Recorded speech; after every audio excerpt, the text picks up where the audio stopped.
Hello, this is Reverend Angelia with today's Bible reading. Today's reading comes from Hebrews 2, Jesus made like his brothers. It is not to angels that he has subjected the world to come, about which we are speaking. But there's a place where someone has testified. What is man that you are mindful of him? The Son of Man that you care for him? You made him a little lower than the angels. You crowned him with glory and honor, and put everything under his feet. In putting everything under him, God left nothing that is not subject to him. Yet as present we do not see everything subject to him. But we see Jesus, who was made a little lower than the angels, now crowned with glory and honor because he suffered death, so that by the grace of God he might taste death for everyone. And that's the second death. But he went down to hell and he took the keys to hell, so that he is now the authority over it. In bringing many sons to glory, it was fitting that God, for whom and through whom everything exists, should make the author of their salvation perfect through suffering, because he was the perfect sin offering for us. Both the one who makes men holy and those who are made holy are of the same family.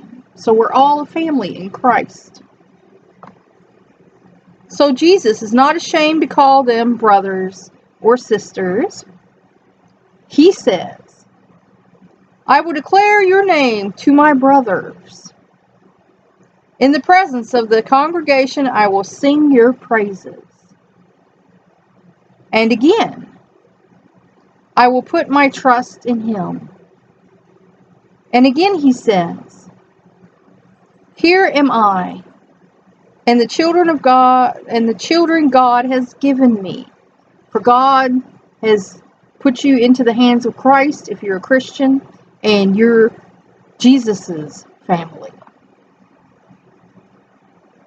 Since the children have flesh and blood, he too shared in their humanity, so that by his death he might destroy him who holds the power of death.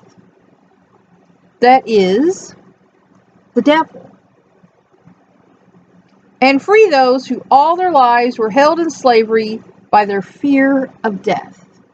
And by that means, if the devil gets you and drags you down to be with him, in the end, God's going to destroy him and his minions and everyone who is in hell.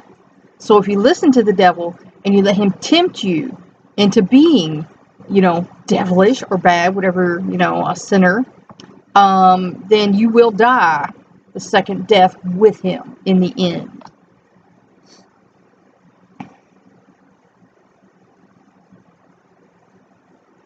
For surely it is not angels he helps, because they don't need his help, but Abraham's descendants, meaning, the children of God.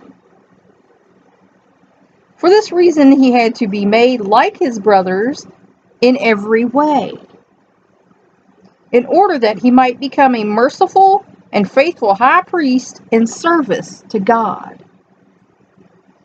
So, when we talk about listening to priests and reverends and things like that, Jesus should be your number one authority. Like I said, red letter edition. Study those red letters. And that he might make atonement for the sins of the people. He was the sin offering, the last sin offering, the atonement for us. Because he himself suffered when he was tempted. And remember, the devil tempted him 3 times. Jesus didn't give in. He is able to help those who are being tempted. And when you're being tempted, that's what you should do. Lord, help me out. Let me see what's going on here. Let me resist temptation if you feel like this is a temptation you're being put through. And that's all for now. Until next time.